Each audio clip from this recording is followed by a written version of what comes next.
You may begin. I may begin. So good afternoon or morning or whatever time it may be, wherever the folks on the phone elsewhere are. So as part of the webinar series, it was kind of our turn, and so I decided we could talk a little bit about VNIR.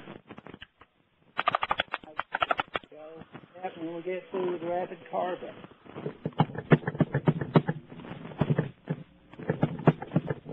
In this project, and things about over. Analyses left to do of equipment for the statistical world, but it will be over someday, I hope. And we can move on to doing other things maybe with this equipment. So I'm going to give a little primer on the background behind how the equipment works and the measurements. Back to your high school physics where you learned about the electromagnetic spectrum. And so you go from X-rays to radio waves, and here's the visible part right here, visible light. So the wavelengths we're dealing with are right in through here, visible in the near infrared, about 350 to 2,500 nanometers. We also in the laboratory have equipment that makes kinds of measurements in the mid-infrared range. There are certain advantages and disadvantages. About. And while you're in the infrared, if you go to the far end of the infrared scale, that's the thermal stuff where, you know, you take the little gun and measure temperatures. I thought I had it turned down pretty low. I guess you hear it anyway. So we're dealing with infrared radiation, visible and infrared radiation. And we're doing spectroscopy, which is the measure of the interaction between matter and radiation. And it's really no different than the colors that you see if you're not colorblind. Your eye registers wavelengths are reflected, and the other wavelengths are absorbed. And so it's pretty straightforward. I didn't, until I hope this, I didn't know what albedo was. Had them interpreted ratio reflected radiation relationship to the incoming radiation. So at any rate, we're in the infrared world, and it works out that in the infrared part of the spectrum, the wavelength and energy. He does that sometimes. Number wavelength and inversely related, but at any rate. That energy interacts, it's the right wavelength to interact with the atomic bonds, not bonds. Bonds of compounds and substances and materials. So the atoms are moving, they have vibrational energy bending and rotational energy. And so that the energy of that bond absorbs the radiation at particular waves. And the more of the bonds you have, the more absorbance you get. You can work out concentration from that. A little more about infrared spectroscopy. Actually, it's been around a long time. What we're using is relatively new technology, but the concept of infrared spectroscopy has been used for years and years, and it's been used a lot in the pharmaceutical industry, but it's been used in soil science to evaluate bonds, particularly in clay minerals. It's not a quantification technique. It's not even a good identification technique. But you can do some pretty slick things in terms of orientation of particular atoms within the clay mineral structure. You can look at absorption of pesticides with infrared spectroscopy. So it's been around a while. The laboratory stuff, and actually the instrument, the mid-infrared instrument we have upstairs, I think is adaptable to the old laboratory STIR. Some of you may have heard that term somewhere before. Where you deal either with a very thin film of clay so you can get the infrared radiation to go through the material from the source over to the detector, or you suspend the solids in an infrared transparent material, which makes no sense. But what you do is potassium bromide is the typical one you use. So you mix a little clay in with a bunch of potassium bromide and press it, and it solidifies into a pellet. And potassium bromide doesn't absorb infrared radiation, so all you see is the clay characteristics. So anyhow, it's been a while. Structure, not quantification in terms of clay minerals. And actually, I forgot. Here's a spectrum from a mid-infrared scan that you see nice sharp at particular wavelengths. Those correspond to different bonds: carbon, oxygen, aluminum, oxygen, silica, oxygen, aluminum hydroxyl groups, those kinds of things. What we're dealing with is visible and near-infrared diffuse reflectance spectroscopy. I always leave the diffuse reflectance part out of it. And two differences between what I just talked about and this is, number one, it's reflected rather than passing through the material. It's reflected radiation, and it's a diffuse reflection. It's unfocused. In other words, it's not a beam like you align an atomic absorption unit or you align other things to capture the beam. With this, it's just whatever's there, and we try to detect it. The other difference is what we're measuring are overtones or secondary radiation from the scattering of the infrared. So you get broader, less well-defined peaks.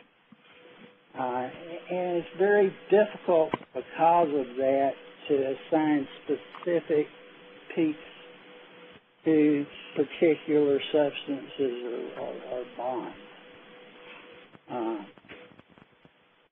So if you think that, if you consider this to be a soil sample, here at the bottom there's several things that can happen to radiation. It can be totally absorbed.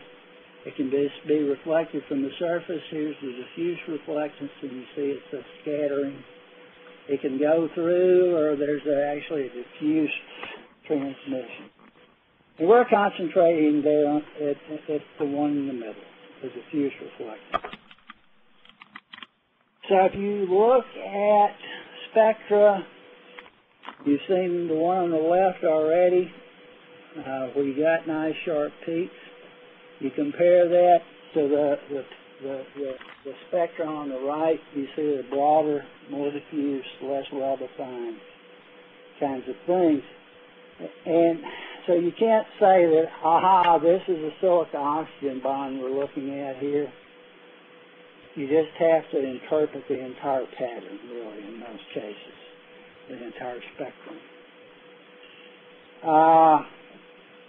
And so internal to the spectrometer, basically all you're doing is you've got a radiation source represented by the light bulb. It generates radiation, visible, near-infrared, mid-infrared, all of them. And so internal to the spectrometer, if I could find this arrow, there that sucker is. You have the radiation goes to a reference material that has a quote ideal reflectivity. In other words, it reflects all the radiation to the detector on the right. Then you have your sample also receiving the same radiation going to the detector, and it just takes a ratio of what comes off the reference versus what comes off the soil.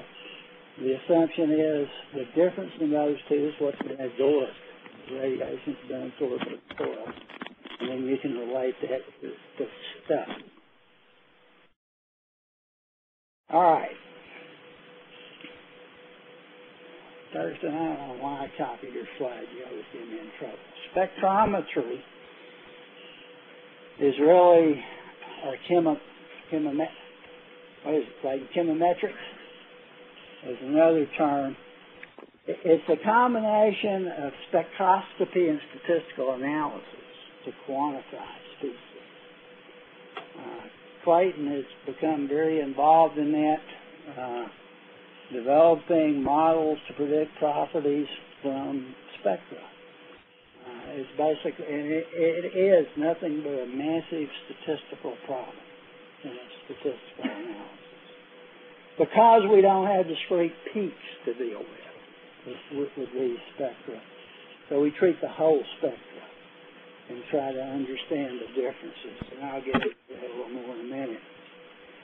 But the thing to remember is essentially the same thing as developing a standard curve for any analytical piece of equipment. When you had Chemistry 101, you probably had to develop a standard curve for something. It's the same concept. We have known samples. We collect spectra on those samples. We have known quantities of what we're interested in. So we analyze that, we get a curve, we move to an unknown, and we relate the unknown spectra to the quantity of the material based on that relationship. Typically, you got to have a lot of known samples with this technique, at least 100, to get any kind of reliability. The more, the better, usually.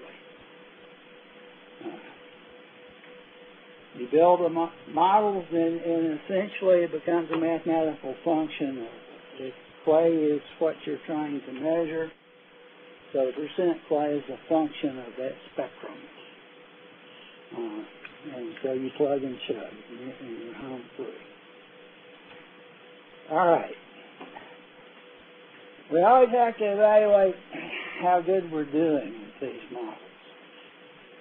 So on your left, you'll see, I don't know how many are there, probably 50 to 100 different spectra that have been collected on known samples. And you see that there's similarities and there are differences. And so that's the function of the statistical analysis, to try to tease out those similarities and distances and equate that to something that we're interested in. In this case, again, percent clay. Now this graph is backwards. The measured clay should be on the y-axis and predicted on the x, so just turn your head and you'll be okay. That's the relationship for a set of samples between what was measured in the laboratory with standard techniques and what was predicted through development of the predictive models. Well, one thing you'll notice, it ain't perfect. There's scatter about the line, and actually that line has a slope of 1, so there's no bias involved in it. For this particular set of data. I'll show you some in a minute that have some bias too.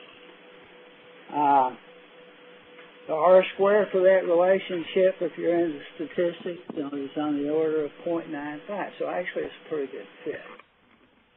There are other statistical parameters that are commonly used to measure the appropriateness of the model. And I'm not a statistician, so you'll have to ask Claypan what those are. So there are other ways to measure it, but it's a reasonably good relationship. Now the other issue that is kind of an interesting problem with VNIR spectra Most of the literature that's been published on these spectra deal with data from a very limited set of samples. I say limited, they're very limited geographically, or the soils are all the same or whatever. So you get better relationships when you don't have so much variability in your soil sample, is the bottom line. So here, this is some data that Claypan put together based on our work to begin to try to predict carbon from VNIR spectra. So on the left, what you see are results from a bunch of different statistical models for prediction. And different models do better than others. But and the one on the left, all that's for the complete data from across a pretty wide region that Claypan was working with. And again, the measure I'm giving you is R squared of the predictive relationships. And you'll see that they range from 0.2 for one model. It's not very good. Up to as much as 0.8. Well, 0.8 is still not very good in this world. The other statistics that were generated for this data set says that this model is not worth using. None of them. Now, if we go to the right set of bars there, that's only for soil samples that have more than 40% clay in them. Textures of sandy clay, and silty clay. And you'll notice that the R squared improves substantially for many of the models, not all of them, but many of them. And also the other statistics say that these are good models to use. So this stratification is something we're going to have to work on. It's how to stratify a continental-wide set of samples. What do? We use texture, do we use parent material, do we use MLRA, do we use some level of classification? It's a question that's up in the air that we will continue to work on to get the best possible models that we can for prediction of properties.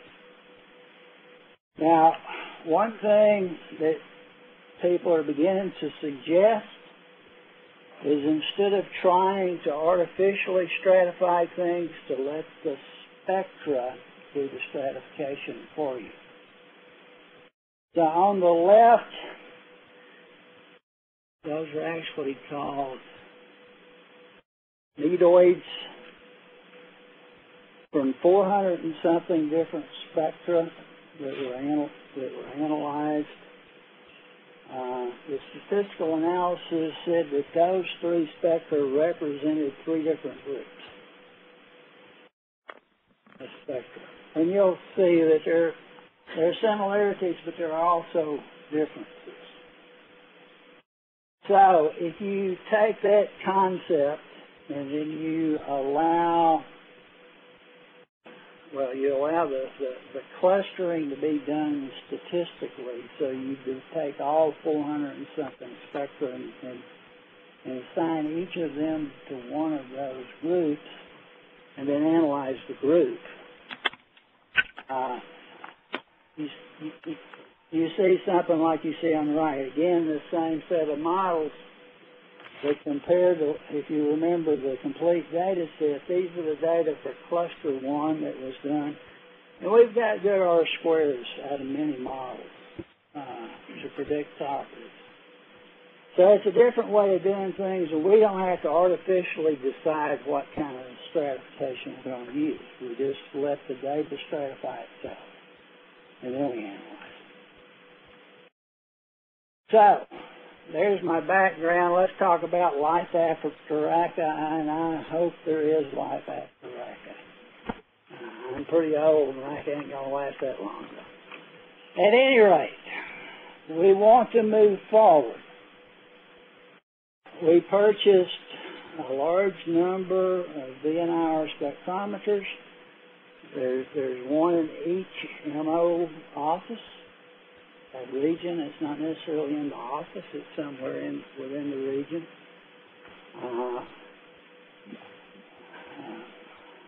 Alaska's gotten shortchanged, but we're going to correct that pretty soon and get a spectrometer up there for them to start working on some things. And beyond carbon, the thing to remember is the data that we're collecting are spectra. We're not measuring clay, we're not measuring carbon, we're not measuring anything else. We're only collecting spectra.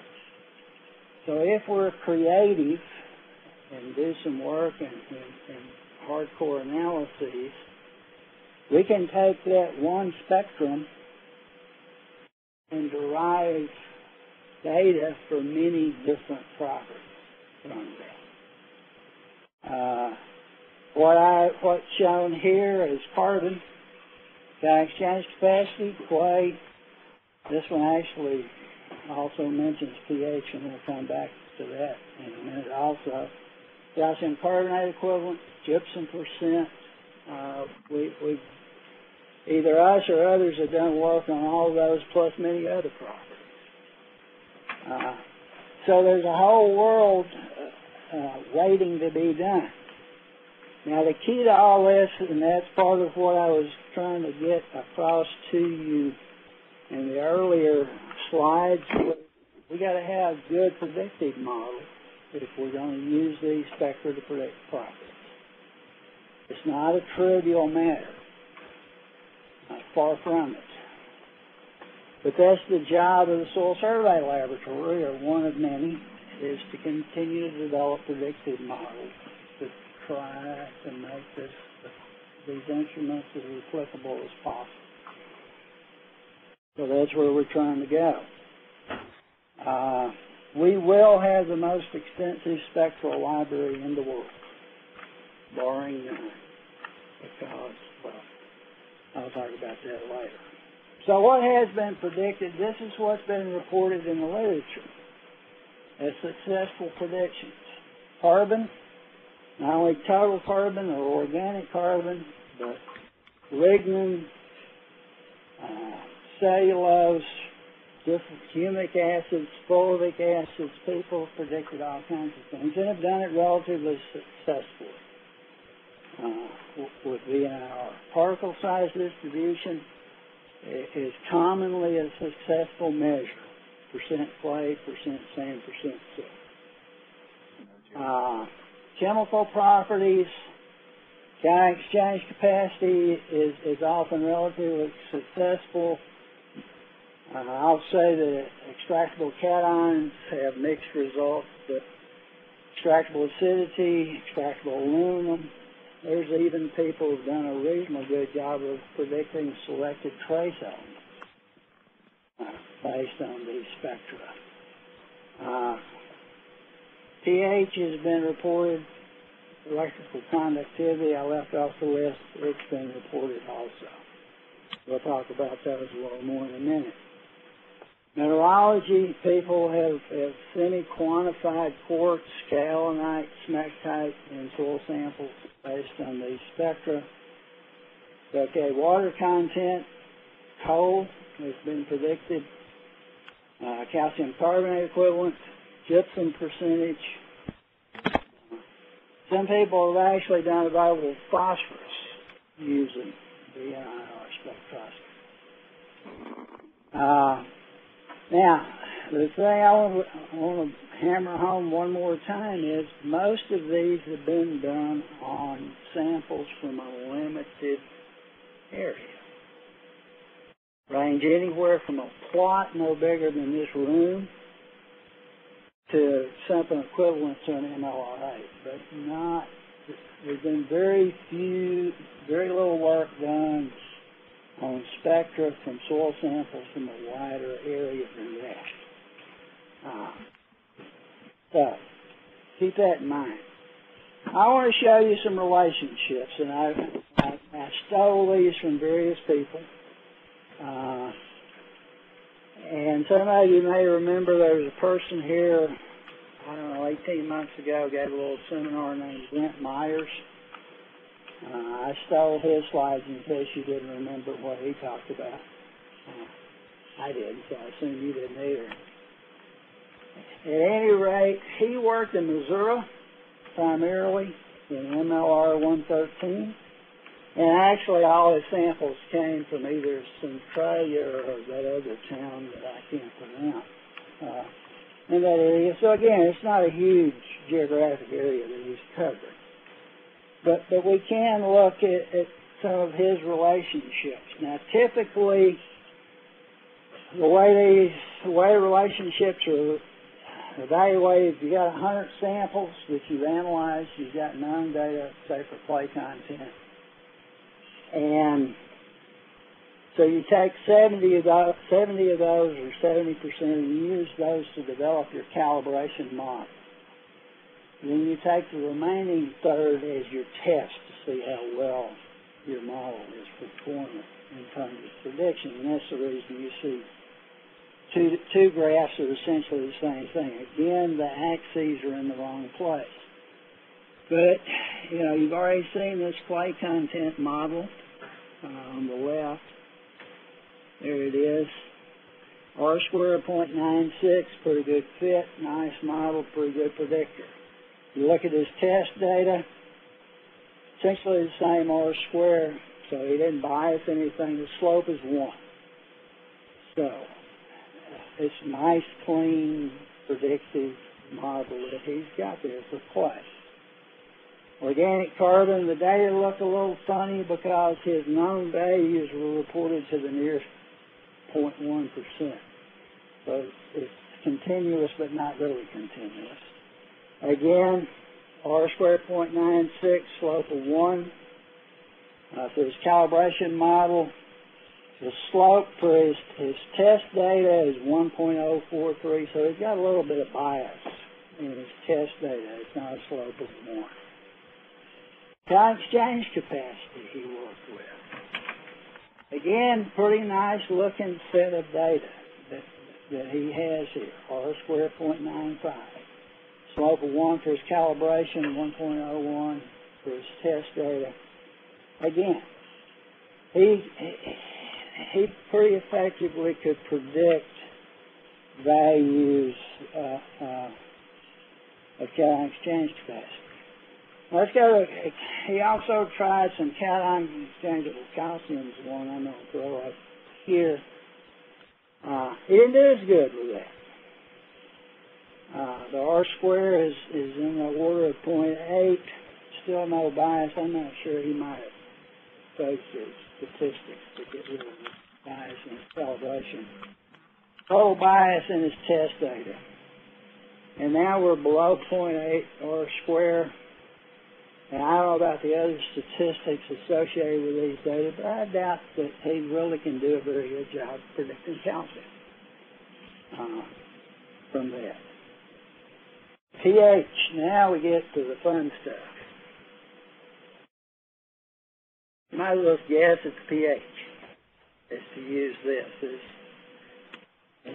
It's not a shotgun, but it's getting close to one.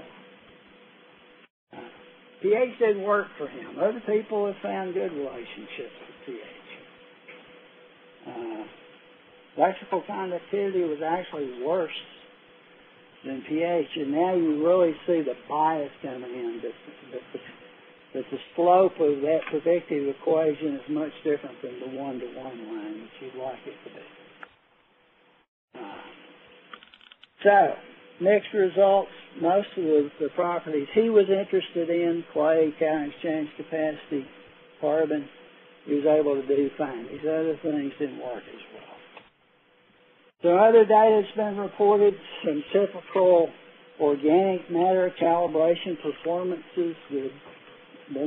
This is actually not reported in the literature, but have been derived.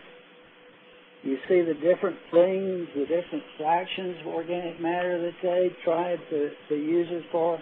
Most they did pretty well. Fulvic acids didn't work very good at all. So again, depending on your sample set, and other things you may or may not get mixed results. I got some data from Christine Morgan at Texas A&M. She's done a lot of work in this area. And so her prediction of clay, she had an R-square of 0.9 for clay content. A little bias in the data, the slope's not 1. It doesn't fit with a 1-to-1 line. Then she looked at gypsum, and we've done some work with gypsum here upstairs also, trying to see how well we could do. She got a reasonably good prediction with a limited number of samples that she had. And you'll note, and we talked to her about trying to work together on this, her sample said there's a big gap between about 30% and 80% gypsum. She didn't have anything in that range. And so her data is biased a little bit, but that's okay. At least gypsum seems to be something that can be predicted. She worked with coefficient of linear extensibility.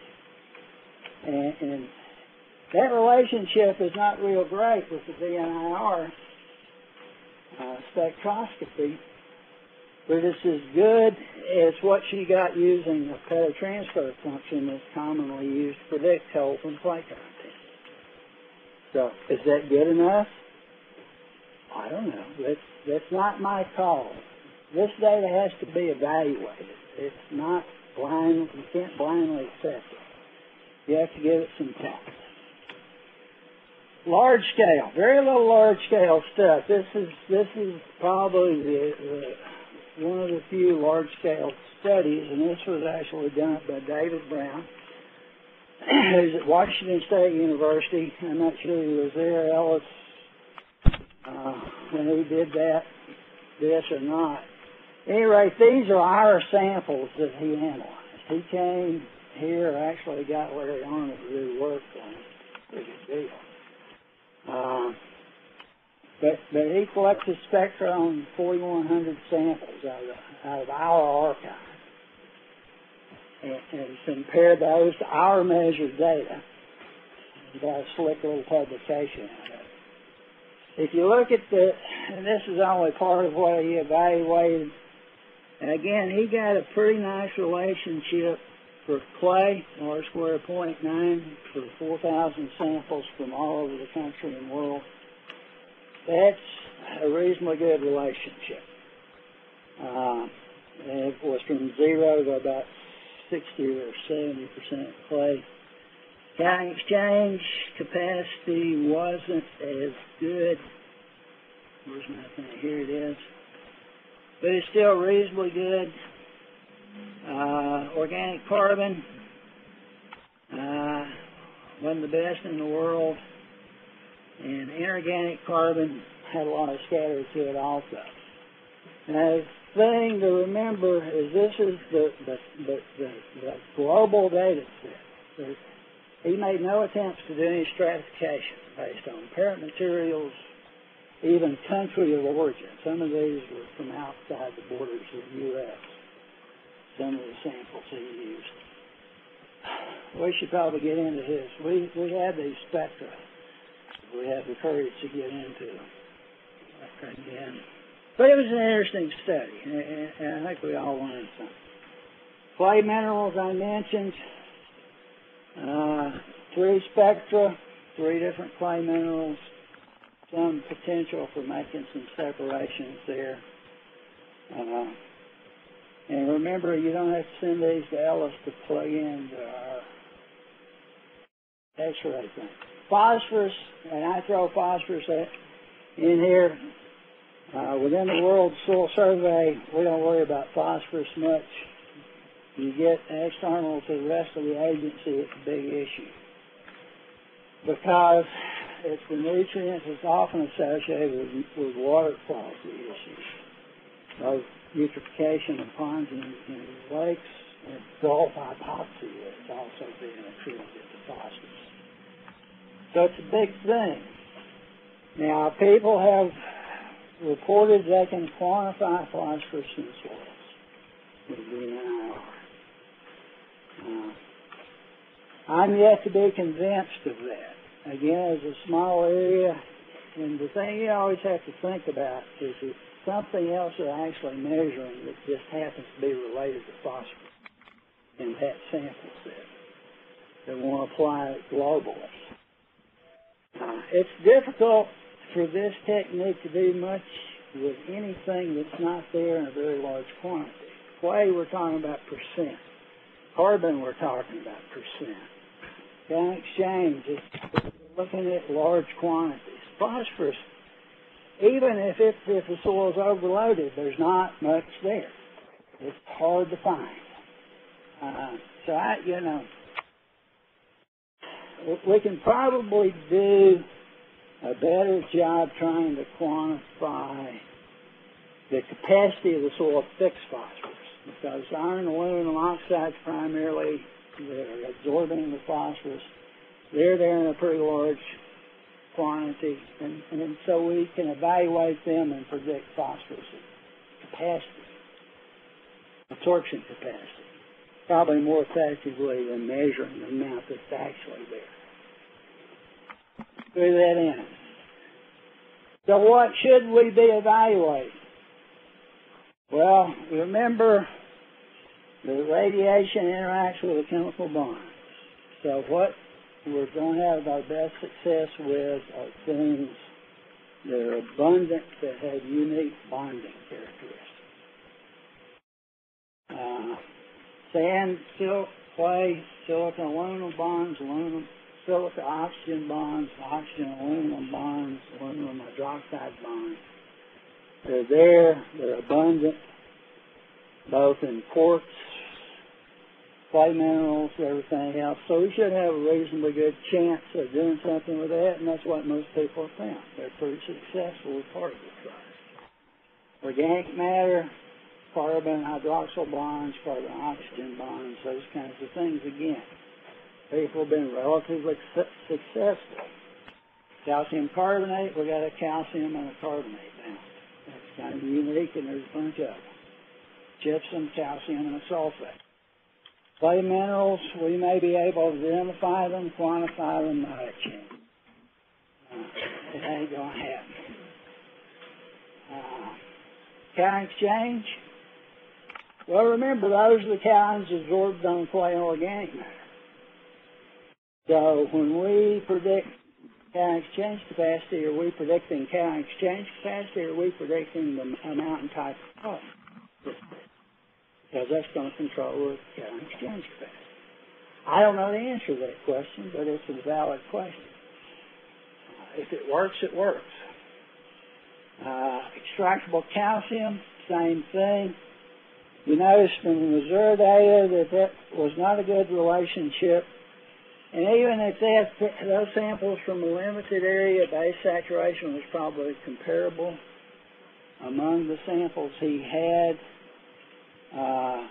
Again, was it just a mountain type of clay with some variation in there?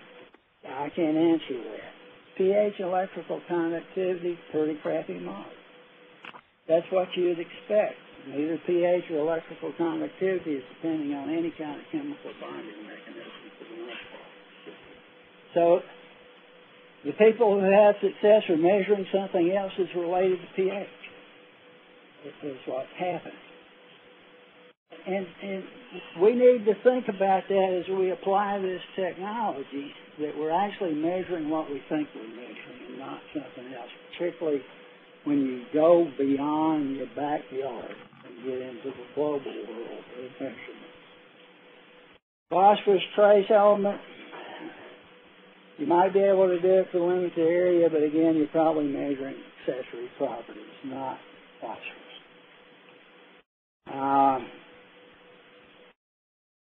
So, we have potential to measure a lot of stuff with this equipment, these instruments. So why do we want to? What difference does it make? Well, all of a sudden people want soils data, and they want a lot of it. We give it to them. They sometimes ask, were these measured, or how were they measured? Sometimes we're giving them estimated aggregate properties. rather than measured values. And they want measured values. They also want the mean and the variance and confidence limits that can be placed on those data. We're not ready to give them that information at this point in time. So it means more samples, more measurements. Takes equipment, takes time, takes money. Actually, time, well, next year it's going to be money, but this year it's been time that's been the limit, not money. So that will vary, but the point is there are limits on how much data you can collect. Can we use VNIR data as a reasonable alternative? The data are not as robust as conventional measurements. I'm not here to tell you that it is. It's not as good. But there may be places that it's perfectly useful. Depends on your objectives. Benefits of using it, it doesn't cost much once you have the instrument. No sample prep to speak of. It's fast. We may be actually able to make predictions from spectra collected from a core extracted, whether it's Giddings or bull probe or whatever kind of probe you have, or a pit wall or anything else, right there in the field. Good to go. Drive on. That's down the right of ways, but it is a possibility. The biggest thing that it probably gives us the opportunity to do is collect data from multiple locations.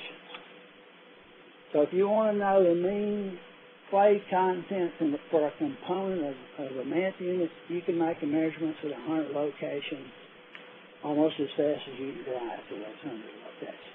Or if you want to do it in one math unit, as fast as you can walk. It's rapid. So maybe we can start talking about statistical validity of the data. What is the confidence? Yeah, is it fine or fine loamy? What can you tell from one site? What if you measure 50? Then can you tell? Can you make a better statement? Can you make a better judgment?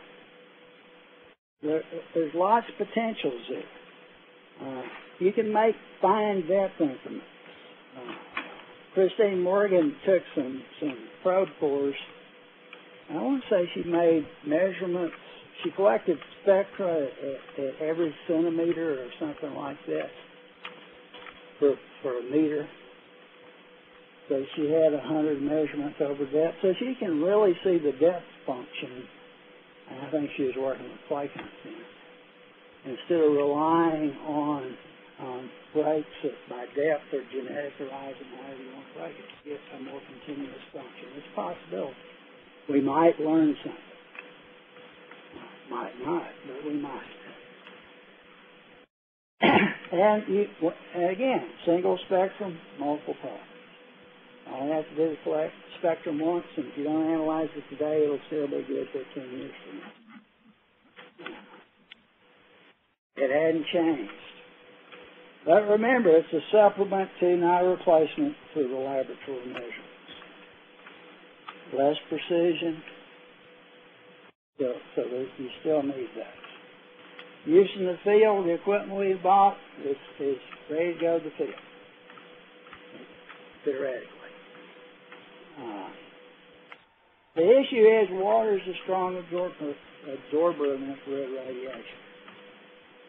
So variable water content means you got variable absorption. You got variable spectra. Is that a problem? Some people say, well, you can do subtractions and all kinds of things. The other part of field versus laboratory measurement in the lab, we're dealing with air-dry, homogenized samples.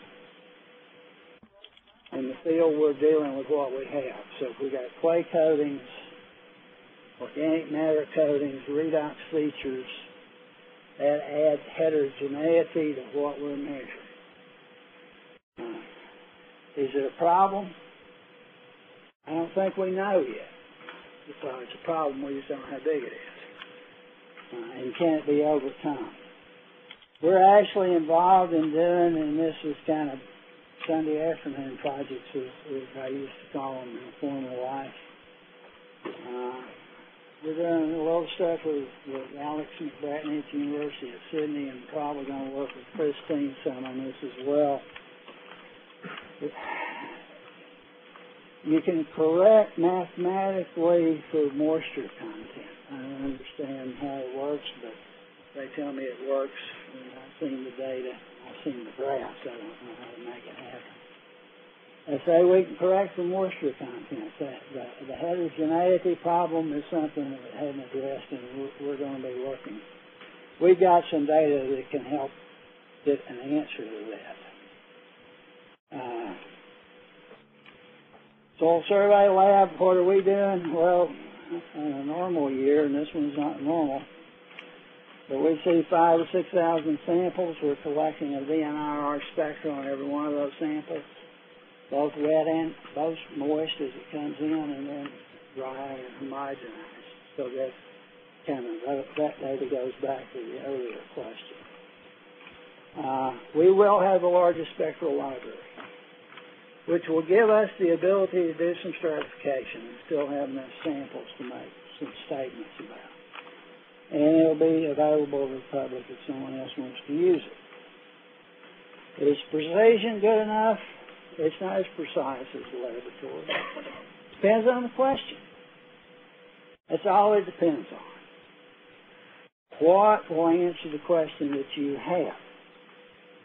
If you're doing analysis of a single representative pattern that's going to represent 100,000 acres of a particular soil, no, it ain't good enough. Don't even think about it. But if you're going to make 50 measurements and a couple of math units to get an idea of the range and the mean and the standard deviation, maybe it is good enough for that. And it's a whole lot quicker. And when you send in 300 samples, Steve Monteith just kind of melts down and says, what are we going to do with this? Anyhow, there are many properties that may be good enough under those kinds of things. It's not going to replace our standard analytical methods. It's good for replication, but that's not necessarily. Summary, it's a viable method for some properties. Remember that the data is a spectra, and property values depend on how good a calibration model you can get out of those spectra. It's not a replacement for standard methods. It gives you the opportunity for more replication. Please screen the site before you sample it to send the data in. Get a large N for statistical analyses. And you can do close interval measurements, either spatially or depth. Question you always need to ask yourself, am I measuring what I think I'm measuring, or am I measuring another property that's related to what I want to measure? Think about it. It'll make sense later. Does it fit the analytical theory? Am I measuring bonds, particular bonds between atoms? There'll be new things in the future, new models, actually new techniques probably. We'll try to keep up with them. But the bottom line is how this equipment, these instruments are applied is up to the folks that need the information and have the equipment available. You're a bunch of creative folks. I'm sure you can think of all kinds of questions that could be answered with this equipment. With that, I'll shut up and see if there are any questions. If anybody just wants to apply. Larry, this is Katrina Wilkie in Bismarck. Yeah, Katrina. I had a quick question about the compacting the soils, because a lot of the libraries created by like David Brown and Christine Morgan are using non-compacted soils. So how are you going to use those libraries? Are you just not going to use them at all? We're probably not going to use those. We're going to, at least at this point in time. We need to check to see how much difference compaction might make, and I'm sure it'll make some. Okay, thank you.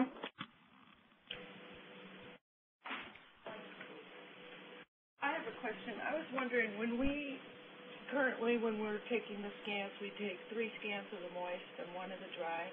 Now, are we doing that to try to define the correction for the water content, or are we doing that to try to replicate the field sampling? We're trying to we're trying to overcome some of that heterogeneity that's in the. We're assuming there's less heterogeneity in the dry homogenized sample.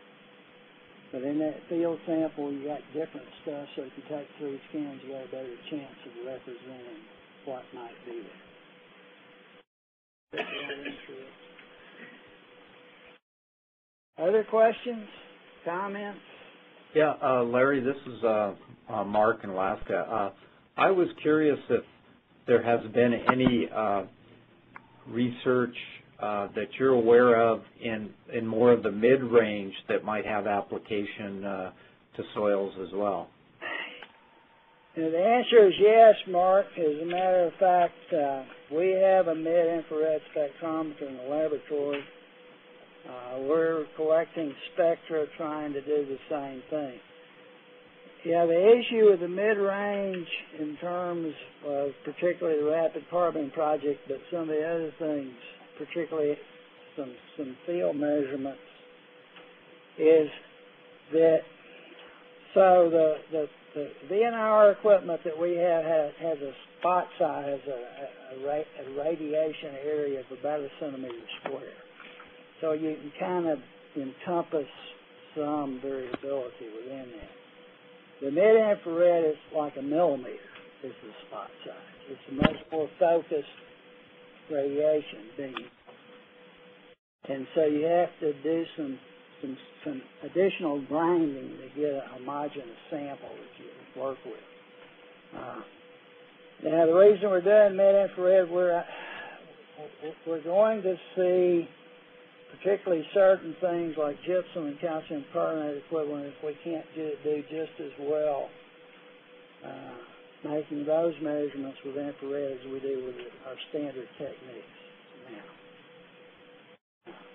We'll see about that. By the way, just for a point of information, I meant to mention it. One of the measures of precision is root mean square error, which is basically how much error you would expect. Inherit. So, Zamir did a little analysis of pH measurements. And this is laboratory data. This is not,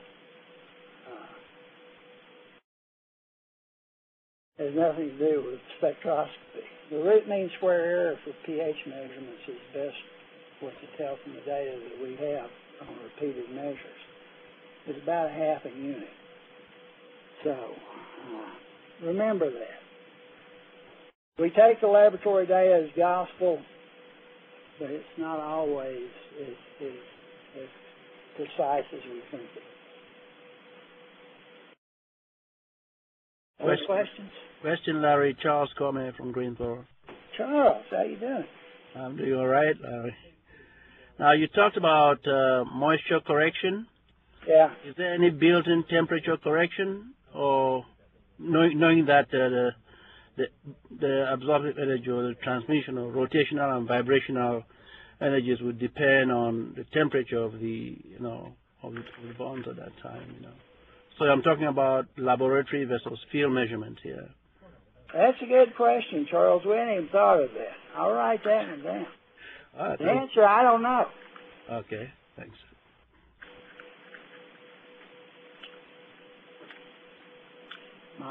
It's Mike Pearson in the lab here at the center. If the predictive models, if they work better on soils of a similar type, say like at an MLRA level, and if the decision is made to make models for a particular MLRA, would we do that here, or would we support people in the field to make their own model?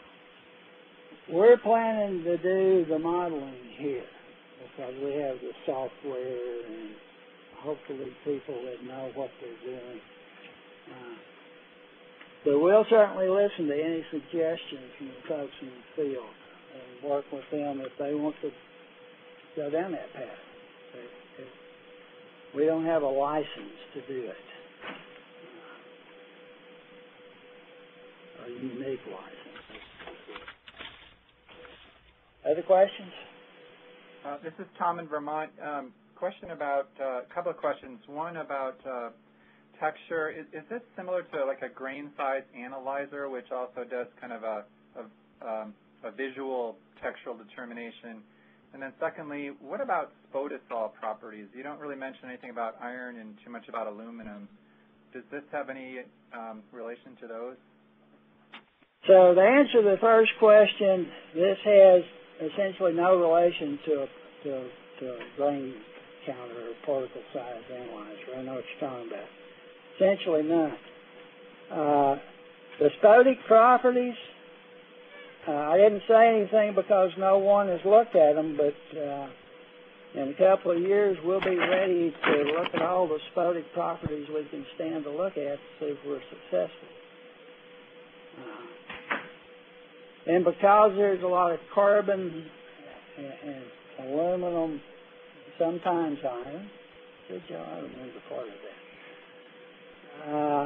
There's probably a pretty good chance we could get some relatively good measures of some of the properties that would help for spotic discrimination.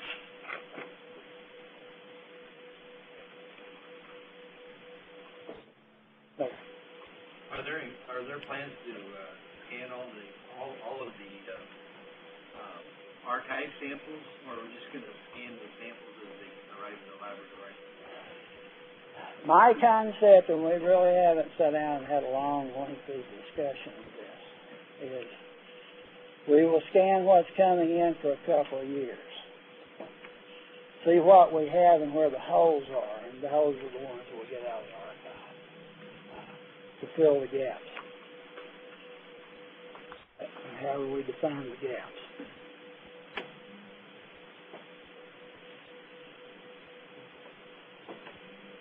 You just want to scan another 12,000 samples.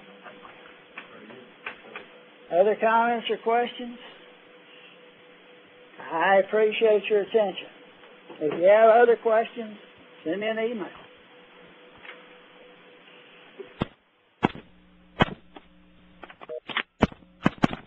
Thank you, Larry.